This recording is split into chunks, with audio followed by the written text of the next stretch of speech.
Tudo bem, gente?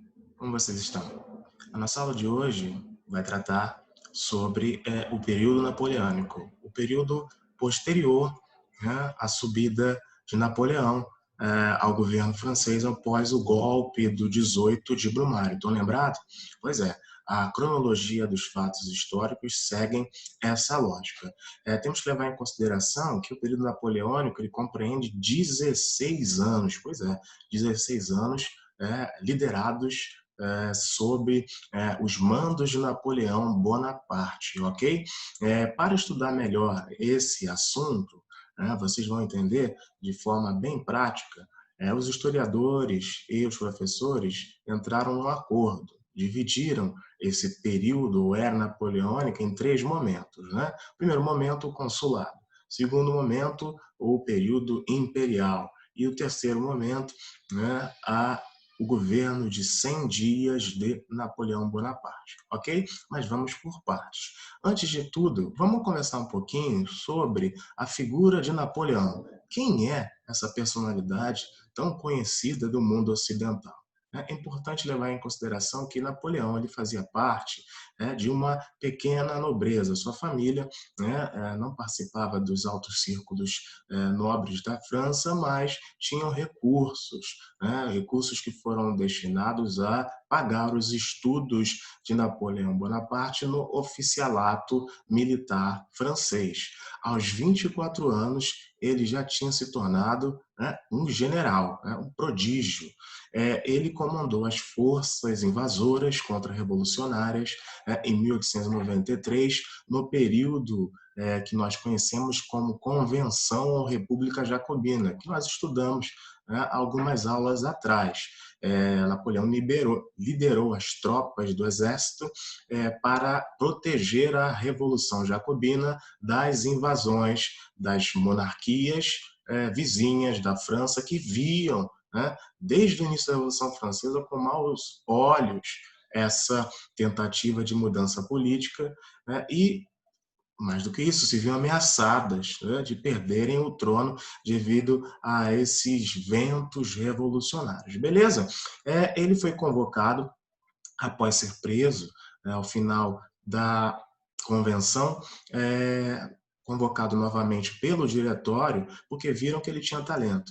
Então, o diretório convoca novamente Napoleão, retira Napoleão da prisão e faz com que ele trabalhe a favor do diretório para conter algumas revoltas populares que estavam acontecendo na capital da França e ameaças exterior. Lembrando que o diretório foi um momento muito conturbado na história da Revolução Francesa, uma vez que muita corrupção, muitos problemas financeiros, econômicos, políticos, corrupções, foi uma marca desse período, ok? Tranquilo? Então, ele encontrou espaço para novamente fazer da melhor forma o seu trabalho, ganha prestígio e dá aquele golpe.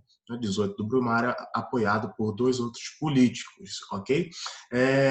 Além disso, após esse momento, Napoleão ele governa, junto com esses dois políticos, a França num triunvirato, aos moldes romanos. O que seria um triunvirato? Um governo dividido entre três pessoas, ou cônsules, ok? Mas, ao longo da sua trajetória política, Napoleão torna-se cônsul vitalício e único, mediante as suas qualidades e apoios que ele recebe, e, nesse primeiro momento, consulado, consegue fazer inúmeras reformas sociais, econômicas, políticas e, sobretudo, culturais na França do final do século XIX. Ok? Tudo bem? Beleza? Show? Podemos avançar? Vamos então ao primeiro período de governo de Napoleão, entendido como o consulado. Como eu falei para vocês, inicialmente, o consulado foi formado por três políticos, mas devido ao apoio que Napoleão recebeu, ele passa a ser cônsul único e vitalício. E a partir daí, empreende com liberdade uma série de reformas econômicas na França para conter a crise financeira que o país passava.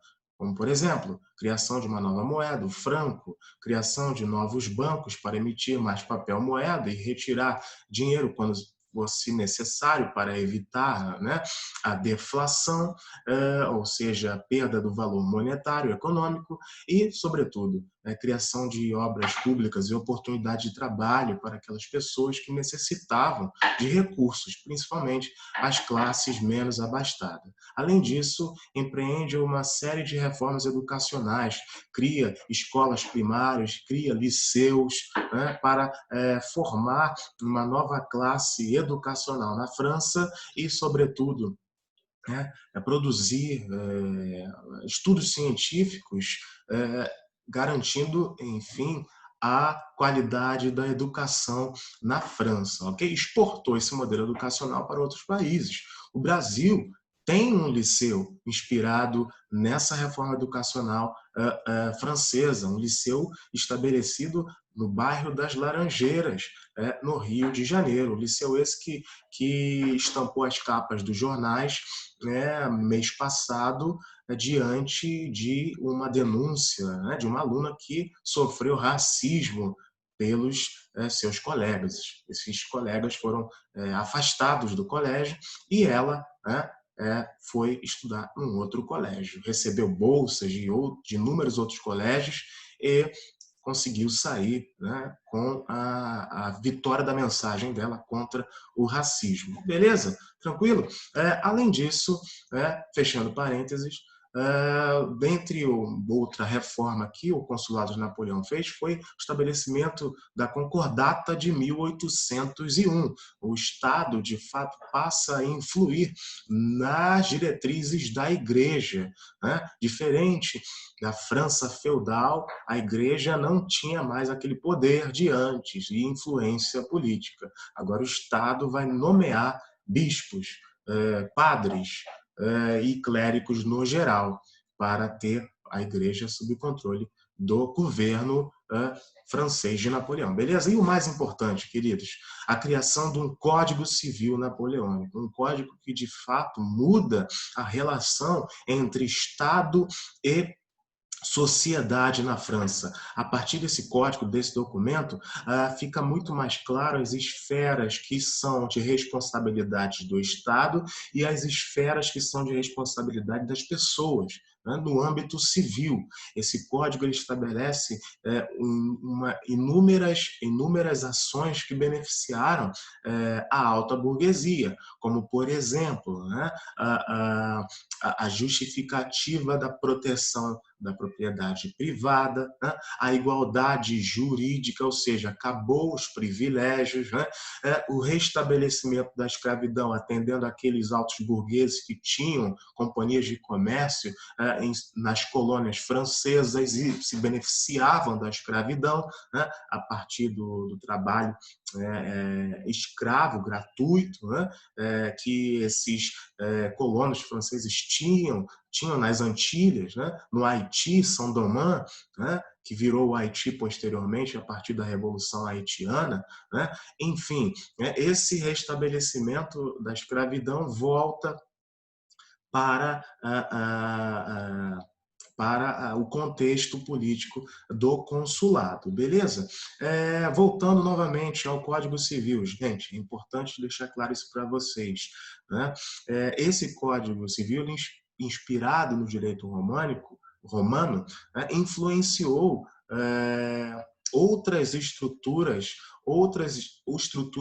jurídicas, né, em vários países da Europa e também da América, porque foi revolucionário, né? Esse código, de fato, né, influenciou, e o que nós somos hoje é resultado, né? O que nós entendemos hoje como jurisdição, né, civil, jurisdição do Estado, devido à inovação desse Código Civil francês. Tudo bem?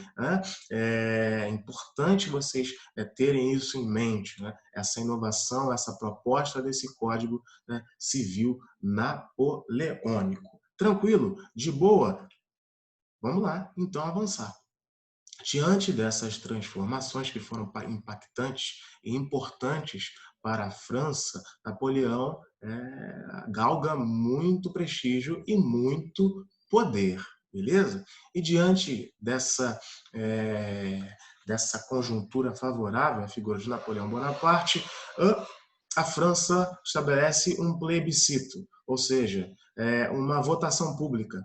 As pessoas foi perguntado às pessoas se elas gostariam que a França voltasse a ser uma monarquia.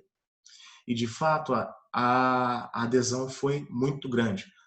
Todos concordaram que a França deveria ser regida, governada por um rei. Só que esse rei não seria, né, o herdeiro de Luís XVI, o último da dinastia Bourbon que governou a França, Luís XVIII. Não, seria Napoleão Bonaparte. A partir desse momento, né, Napoleão torna-se imperador da França, é coroado na igreja de Notre Dame.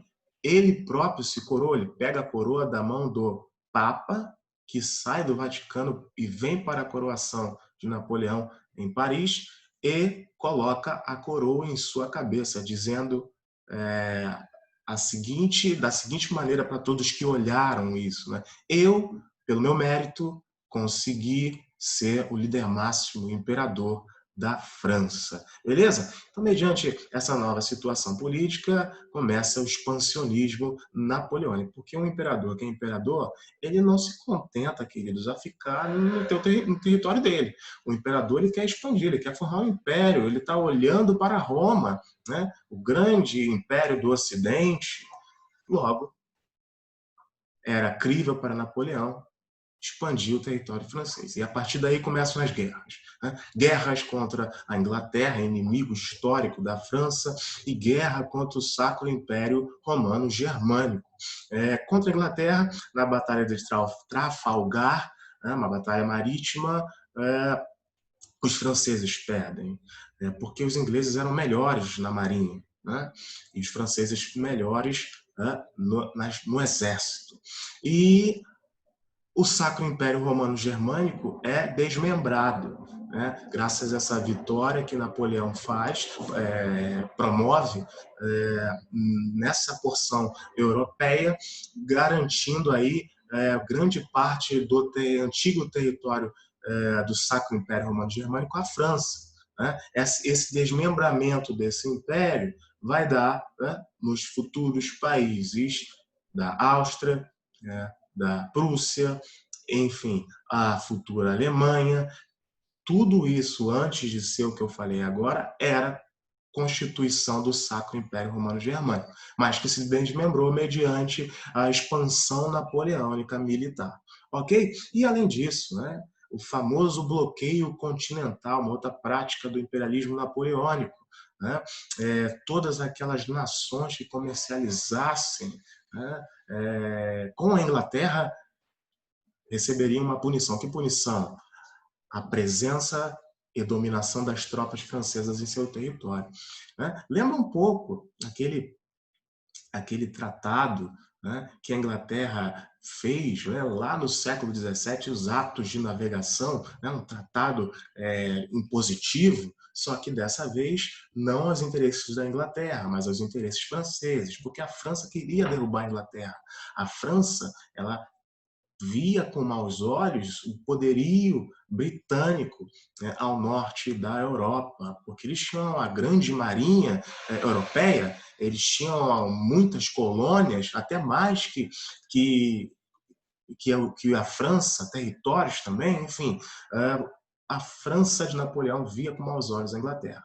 Então, diante disso, diante da força do exército napoleônico, diante desse status que a França adquire de ser um império, né, ficou fácil para Napoleão estabelecer essa medida, essa imposição. Para aquelas nações que comercializassem com a Inglaterra, receberiam a invasão das tropas francesas, e foi o que aconteceu. A Espanha foi invadida pela França. Né? Napoleão colocou seu irmão, José, como governante espanhol. A França invadiu Portugal, mas o que acontece? Os portugueses, muito espertos, né, negociam um tratado com a Inglaterra, de modo que Portugal pudesse ter a sua monarquia preservada, né? Não destronada pelos franceses sob a proteção inglesa. Em contrapartida, né, os ingleses receberam algo em troca, receberam, né, a abertura dos portos às nações amigas, né, quando a família imperial chega aqui, né, no Brasil, uma festa para os ingleses. Vários produtos ingleses chegam aqui, né, custando muito, né? Pagou-se muito pelos produtos ingleses, né? Quase que foi um monopólio, né? Essa foi a contrapartida do contrato, né, estabelecido entre portugueses e ingleses para salvar a cabeça da dinastia Bragança portuguesa à época das invasões napoleônicas em Portugal. Não satisfeito, Napoleão também queria invadir uma grande nação, um grande império, sim, o Império Russo, vai ao encontro desse império, só que ele não contava com a estratégia de terra arrasada promovida pelos militares do czar Alexandre I, ou seja, na medida que as tropas francesas iam invadindo o território russo, os russos iam se afastando, devastando tudo, para os franceses não terem abrigo, né, não terem comida e assim serem, né, derrotados pela fome e pelo frio gélido russo. Não recomendo ninguém fazer isso. Aliás, alguém fez isso no século XX e se deu mal. Os nazistas, né, cometeram, forçando um pouco a barra, o mesmo erro dos franceses?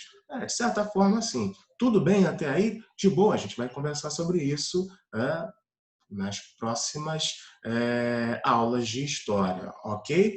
Isso no nono ano, primeiro ano. De boa? Beleza. Diante dessa derrota militar fortíssima que as tropas de Napoleão receberam, né, houve de fato uma redução do expansionismo e o declínio napoleônico, principalmente depois da invasão da sexta coligação vinda das nações de fora que queriam dominar a França. Tudo bem? Beleza, show de bola? Bom, mas não satisfeito, Napoleão ainda tinha grande apoio. Claro, sim, a tropa militar francesa era aliada de Napoleão. Então, diante dessa questão, né, Napoleão volta novamente à liderança do governo francês, né, no episódio nomeado de governo de 100 dias. Né? Ele adquire apoio das tropas francesas, né, e chega ao governo francês mais uma vez na liderança das tropas desse exército, tudo bem? O rei Luís XVIII foge, né? Napoleão governa por 100 dias, mas o que acontece? Uma sétima coligação de nações que viam toda essa conjuntura política na França como algo perigoso, principalmente os belgas, os holandeses, os austríacos, invadem novamente a França, derrotam o exército de Napoleão Bonaparte, né? E, consequência, derrota na Batalha de Waterloo, cidade localizada na Bélgica, onde de fato ocorreu a guerra final, né? O instante final, o último suspiro das tropas napoleônicas, né, no mundo. Tudo bem?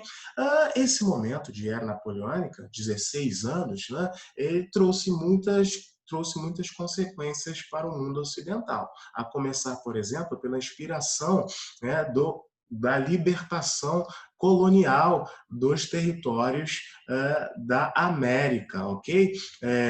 A Espanha, invadida pela França, né, abriu um caminho para os colonos daqui, né, se libertarem do jugo espanhol aqui na América. Tudo bem? Isso no século XIX. Além disso, diante desse tour, dessa bagunça que a Europa estava passando, né, os americanos, os Estados Unidos, já formados como uma nação, né, estabeleceram na figura do seu presidente a doutrina Monroe, ou seja, América para os americanos. americanos, impediu que esses ventos revolucionários da Europa chegassem aqui, pela política do Big Stick, ou seja, impondo, né, um imperialismo americano e não europeu na região da América Central, né, financiando governos que iam aos interesses dos americanos. Tudo bem? Beleza? Essa foi uma das justificativas para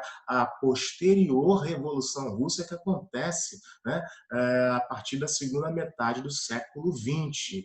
Os cubanos, melhor dizendo, não russa, cubana, Revolução Cubana. Os cubanos insatisfeitos com essa presença massiva de anos, né, de imposição americana se revoltam e criam, né, instituem uma revolução socialista. Tudo bem? Então, queridos, é necessário vocês relacionarem, e a gente vai relacionar juntos, né, essa condição política que a Europa estava vivendo diante dos anos da era napoleônica e a influência, né, dessas ações na América, né, na própria Europa. Foi criado, né, após a era napoleônica, um grupo de nações que queriam restabelecer o absolutismo, né? Viram a Revolução Francesa, esses 20 anos de Revolução Francesa, como algo nefasto, algo que poderia colocar em xeque outras nações monárquicas, né? Então, logo após o fim do governo dos 100 dias de Waterloo, da Batalha de Waterloo e a derrota de Napoleão, foi estabelecido um acordo entre as nações monárquicas para criar um grupo, né, que pudesse evitar novas revoluções francesas. Mas isso é um assunto da próxima aula, tá? Espero que vocês tenham gostado e até o próximo vídeo. Valeu, gente. Obrigado.